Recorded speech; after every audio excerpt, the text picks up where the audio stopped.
Une des choses que je dis en continu, c'est que l'obéissance est un élément qui manque dans l'Église aujourd'hui. Nous sommes une Église moderne. Et donc, chacun, ouais, moi, j'ai ma liberté, moi, je fais comme je veux, c'est ma vie. C'est faux. C'est la vie que Jésus a rachetée. Amen. Ce n'est plus ta vie. L'apôtre Paul l'a compris. Ce n'est plus moi qui vis. C'est Christ qui vit en moi. Vous avez accepté son salut. Maintenant, acceptez son œuvre. Je vais le répéter pour quelqu'un. Vous avez accepté son salut. Maintenant, acceptez son œuvre. Il ne nous a pas sauvés pour que nous puissions vivre pour nous-mêmes. La parole de Dieu nous dit que celui qui est mort pour nous, il est mort pour nous pour que nous puissions vivre pour lui. C'est vrai ou pas? Hey, God is a good God. Mais c'est la meilleure vie qui nous offre parce que si nous ne servons pas Jésus, nous allons servir le diable. Vous n'allez pas servir le diable. Non. Remarquez l'obéissance de ce serviteur. Il a fait une première sortie en échec total. Il y avait de quoi revenir pour dire, finalement, mon maître, là, il n'a aucune autorité. Hein, personne ne lui obéit. Certainement, Dieu l'a rejeté. Il fait rien de ce qu'il fait ne marche. Les gens ne viennent pas. Qu'est-ce qu'on va faire? Je vais aller partout. Personne n'accepte de venir. Je ne comprends pas pourquoi cette église ne grandit pas. Les gens ne viennent pas. On sera évangélisés. Les gens n'acceptent pas. Finalement, est-ce que pasteur est one? C'est bon, on va encore, non, encore sorti, on est sorti. Toute l'année dernière, l'année avant, on est sorti. Les gens ne sont pas venus, on va encore sortir. Non. Le maître a dit, non, tu vas repartir.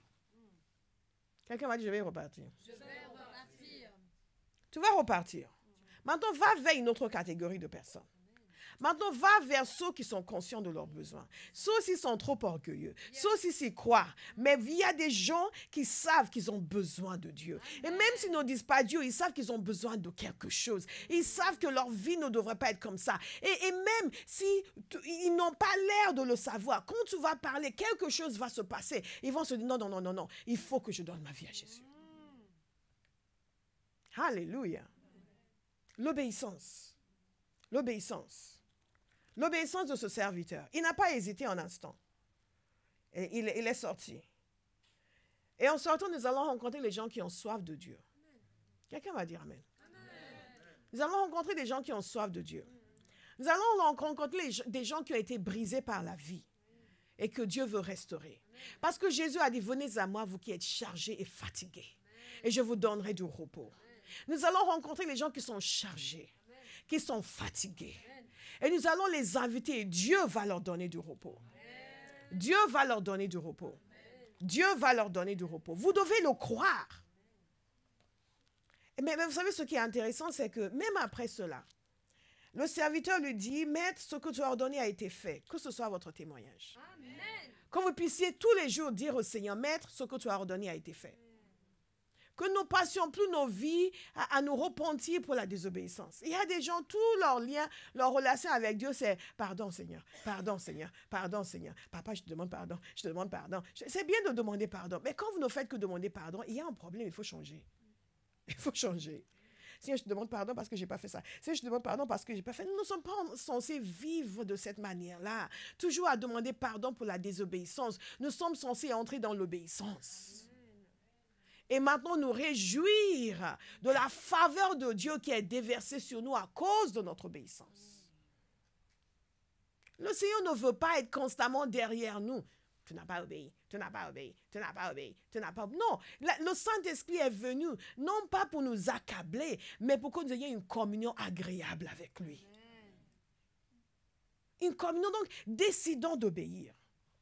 Pour que nous puissions vraiment bénéficier de la compagnie du Saint-Esprit. Alléluia. Il y a des gens qui ne veulent pas trop s'approcher du Saint-Esprit parce qu'ils ont entendu dire qu'il convainc de péché. Ils se sont dit, ouh, va me culpabiliser, va me culpabiliser. Non. Nous décidons d'obéir. Et parce que ce serviteur a obéi, il a réussi, mais il a aussi vu qu'il y avait encore des choses à faire. Tant que nous sommes sur terre, il y aura quelque chose à faire. Et quelqu'un doit décider. Quelqu'un a lancé une remarque une fois, a dit, oui, mais il y a toujours quelque chose. Je dis, pardon, parce qu'il faut que ça s'arrête. Donc, il faut que ça s'arrête, que maintenant, on vienne juste au culte, être béni et on rentre chez soi. Ouf, c'est bon, on a fini. Non. Il y a toujours quelque chose. Il y a toujours un dimanche où le pasteur va se lever pour prêcher l'évangile. Il n'y a pas un dimanche, il dit, bon, les prédications, c'est fini. Maintenant, je vais dormir. Je vais venir moi-même assister à être béni. Non. Il y a toujours quelque chose. Dites, il y a toujours quelque chose. Il y a toujours quelque chose. Si vous faites de la vidéo, il y a toujours une prédication à monter. Il faut s'y habituer. Il y a toujours quelque chose. Si ça vous dérange, vous n'êtes pas un serviteur. Il y a toujours quelque chose. Vous êtes à l'accueil, il y a toujours quelque chose. Parce qu'il y a toujours quelqu'un à accueillir. Non, mais il y a toujours des gens qui viennent qu'il faut accueillir. Il y a toujours quelque chose. Est-ce que vous ne pouvez pas juste savoir les membres qu'on n'a pas besoin d'accueillir? Parce que quand on est entre nous, on n'a plus besoin de rester à la porte pour dire bienvenue, les accompagner. On leur dit juste une fois pour tout, écoutez, membres de la house, vous asseyez là, toi tu prends cette place, toi tu prends cette place, toi tu prends cette ça, et ça finit. Pouf, ça finit, plus d'accueil. Non, il y a toujours quelque chose. Il a invité tous ces gens, mais il a dit il y a encore de la place. Je veux dire à quelqu'un qu'il y a encore de la place dans le royaume de Dieu. Amen. Il y a encore de la place. Il y a encore de la place. Nous ne sommes pas en train de demander à Dieu de faire de la place pour notre cousine. Nous ne sommes pas en train de demander à Dieu de faire de la place pour notre maman. Nous ne sommes pas en train de demander à Dieu de faire de la place pour notre papa. Non, il y a de la place. Il n'y a pas de problème du côté de Dieu. Il y a de la place. Il y a de la place pour ton fils. Il y a de la place pour ton frère. Il y a de la place pour ton papa. Il y a de la place pour ton oncle. Il y a de la place pour ta tante. Il y a de la place même pour ton arrière-grand-mère si elle est encore sur terre. Amen. Alléluia. Si elle est partie, c'est autre chose. Il y a de la place. Il y a de la place. Il y a de la place pour les messieurs de votre quartier qui ne sont pas très agréables et qui vous harcèlent le soir, ceux qu'on appelle communément des voyous. Mais dans le royaume de Dieu, ils sont des évangélistes potentiels. Amen. Alléluia. Parce qu'ils ont cet entrain pour aller vers les gens. Pour l'instant, ils s'en servent pour prendre votre sac. Mais ensuite, ils vont s'en servir pour amener des gens dans le royaume de Dieu. Amen. Mais en attendant, tenez bien votre sac. Gloire à Dieu. Allez, ne dites pas, non, c'est des évangélistes, c'est pas grave. We serve a mighty God. Il y a de la place. Et ça doit vraiment nous interpeller. Il y a de la place.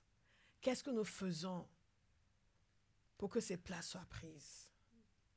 Qu'est-ce que nous faisons pour que les gens qui sont éloignés de Dieu puissent devenir des gens de la maison de Dieu? Il y a de la place. Il y a de la place pour tous ces gens que nous connaissons. Il y a de la place pour les gens que nous ne connaissons pas. Et quand vous méditez sur cela, vous ne pouvez qu'entendre le cri du cœur du Père qui signifie à son Église, il y a encore de la place dans ma maison. Il y a encore de la place au pied de la croix. Et ce qui suit est vraiment puissant parce que Dieu n'a pas dit, oh c'est bon, c'est bon, c'est bon. Je suis fatigué de tous ces gens. On a amené quelques-uns, c'est bon. Non, non, non. Regardez ce qu'il dit. Il dit ceci. Le maître dit alors au serviteur, verset 23, « Va sur les chemins et le long des haies, et ceux que tu trouveras, oblige-les à entrer, afin que ma maison soit remplie. » Voyez donc le désir du Père, c'est que sa maison soit remplie. Je le répète, le désir du Père, c'est que sa maison soit remplie. Le désir du Père, c'est que sa maison soit remplie. C'est que sa maison soit... C'est que sa maison soit... C'est que sa maison soit remplie. Ça, c'est le désir du Père. Et il nous dit, allez partout. Il dit, va le long des haies, va le long de la route, allez partout. Partout où les êtres humains se trouvent. Tous les chemins, tous les quartiers, toutes les places. Sur les cyberautoroutes, partout. Allez partout. Et oblige-les à entrer. Ce mot obligé dans le grec est le mot anakazo. Et il s'agit d'exercer une force, exercer une pression, contraindre. En d'autres termes, ce n'est pas quelque chose de passif. On ne va pas chercher des âmes de manière passive. Oui, ben on va parler, hein, après on verra. Non. Il y a une énergie qu'il faut investir. Une détermination à obtenir un résultat. Une force qu'il faut appliquer. La puissance du Saint-Esprit que nous avons reçue est cette force que nous allons appliquer. dans la manière de parler, nous laisser remplir au point où nous parlons avec la puissance de l'Esprit. Comme les apôtres ont parlé avec la puissance de l'Esprit. Et que même les responsables ont dit, « Hé, comment ils parlent? Ils n'ont même pas d'éducation. Qu'est-ce qui leur est arrivé pour parler de cette manière? » Ce sera le témoignage de quelqu'un. Amen. Dieu va investir votre bouche de sa puissance. Amen. Et nous devons y tenir absolument. Beaucoup de fois, quand nous allons parler à quelqu'un, nous parlons avec un sentiment de faiblesse, convaincu déjà de son indifférence et de l'impossibilité de sa conversion. En voyant cela comme une montagne. Non. Il y a un changement de mentalité. Nous allons tous méditer ce passage et réécouter encore ce message. Dis, cette force dont j'ai besoin, qu'elle me soit communiquée. Amen. La puissance du Saint-Esprit que j'ai reçue, je la laisse sortir par mes lèvres. Amen. J'exerce une pression. Non pas en disant des mots durs, mais en parlant avec la puissance de l'Esprit. Et j'y vais avec une attitude déterminée à obtenir un résultat. Je laisse Dieu changer mon optique. Je cesse d'avoir une attitude défaitiste. Et je cesse d'écouter les gens qui disent la France est dure, la France est dure, la France est dure, les Français n'aiment pas Dieu. Ce n'est pas vrai. Vous avez vu tous les gens qui consultent des voyants, des médiums, les gens sont en quête du spirituel. Certains pensent que la foi chrétienne est discréditée, mais ils ne connaissent pas la foi chrétienne. Non, ils ne connaissent pas la foi chrétienne. Obligez-les à entrer. Démonstration d'esprit et de puissance.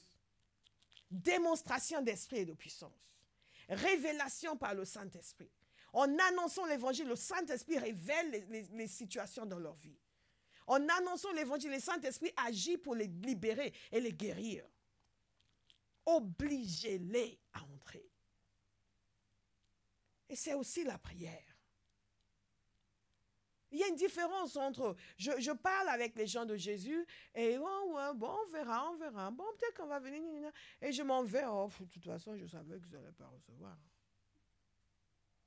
Il y a une différence entre ça et je libère la parole avec assurance. Quelle que soit leur réaction, je sais que j'ai libéré la parole, que l'Esprit de Dieu est en action. Et quand je pars de là, je libère ma foi, que ces gens seront convertis. Et je rentre chez moi et je prie. Et je prie. Et je prie. Je dis, et je prie. Pas, oh Seigneur, oh, vraiment, je les remets entre tes mains, touche-les. Non. Non. J'entre en intercession. Au nom de Jésus. Avant et après. Et chaque jour. Ce mois-ci, Zema Kerema, 1 heure par jour, nous allons prier pour les âmes. Amen. 1 heure par jour, minimum. Et cette fois-ci, ce n'est pas chacun va faire de son côté. Nous allons le faire en groupe. Ça va nous motiver. Amen. Pas que ce mois-ci, les 6 semaines à venir.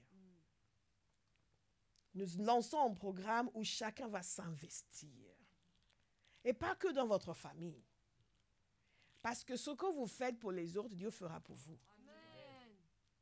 Dieu fera pour vous. Il y a des gens qui sont tellement préoccupés par leur famille qui n'ont pas encore de ton nom. Tu sais, ma famille en ce moment, là, rien ne se passera.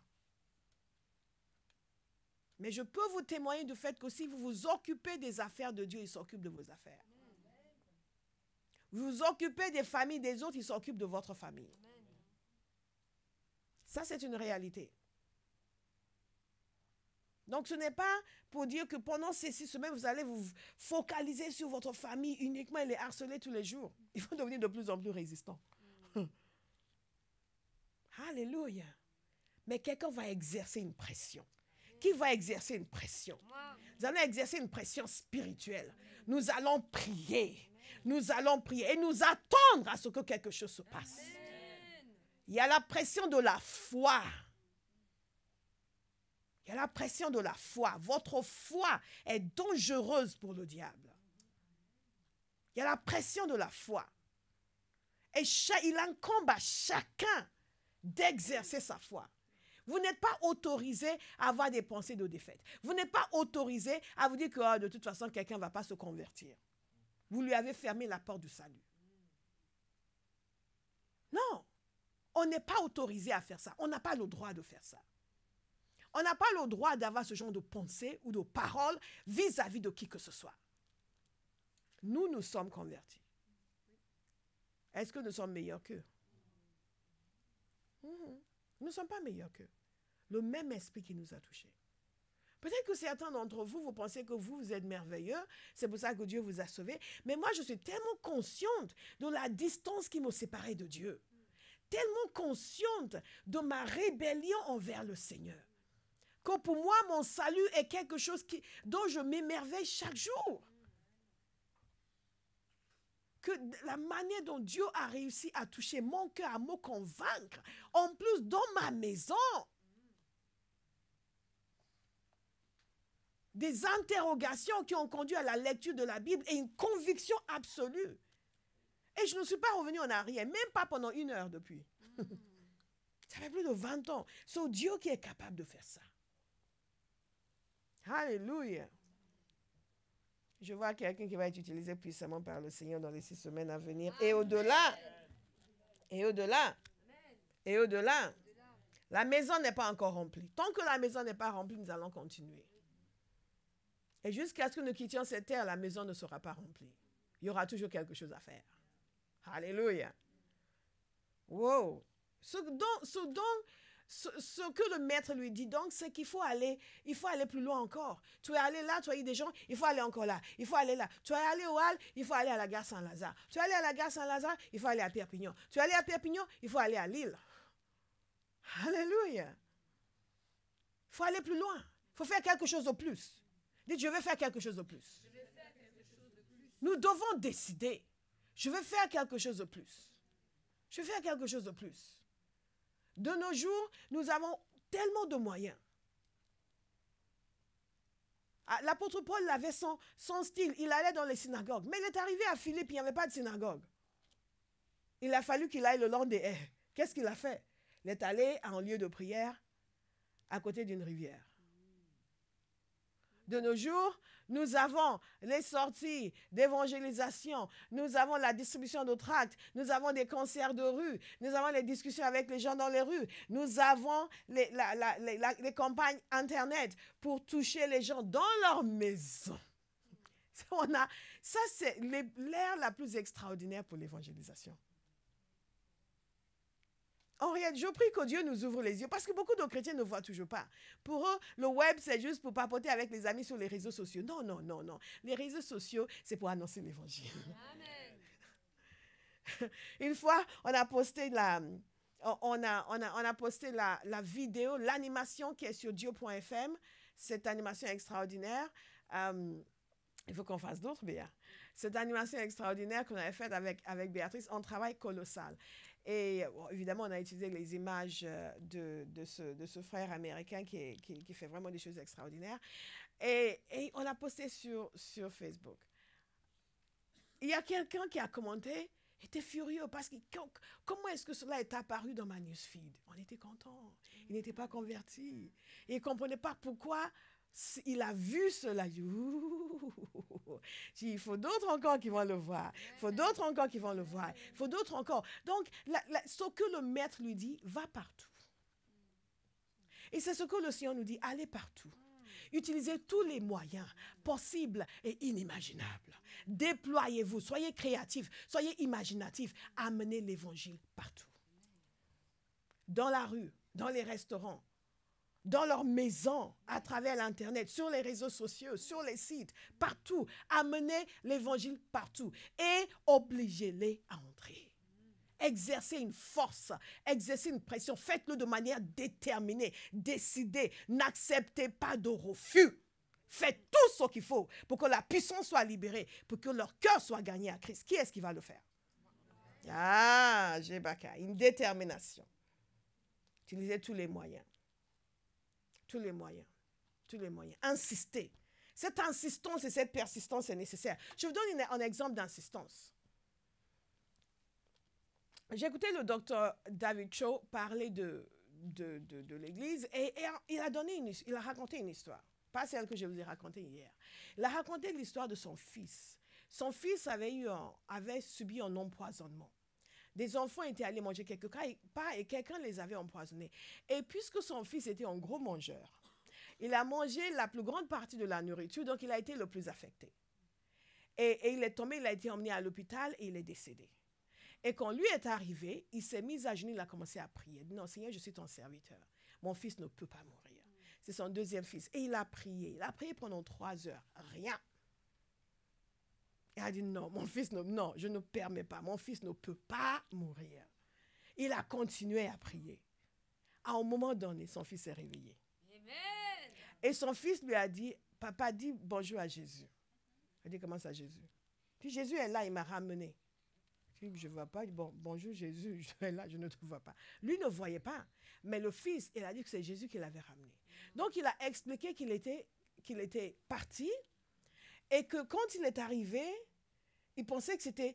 Son père a dû aller au ciel. Non, c'est entre le ciel et la terre. Il n'était pas sûr. Il m'a dit, mais c'était un endroit glorieux. Mais quand il est arrivé, des chrétiens qui connaissaient, qui étaient décédés, étaient venus, certains des anciens de leur église étaient venus et l'ont entouré. Ils lui ont dit, non, tu ne peux pas rester.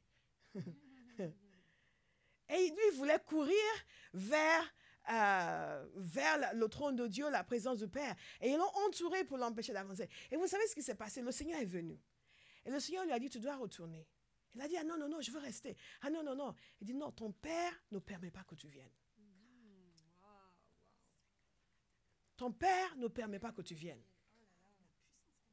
Dites anakazo. Ton Père ne permet pas que tu viennes. Il dit, ah non, mais je veux rester. Et le Seigneur lui a dit ceci, on attend un peu, s'il va continuer à prier.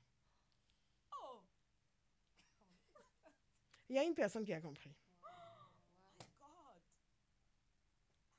Et parce qu'il a continué à prier, il a dit, non, il faut que tu retournes. Ton Père ne permet pas que tu viennes.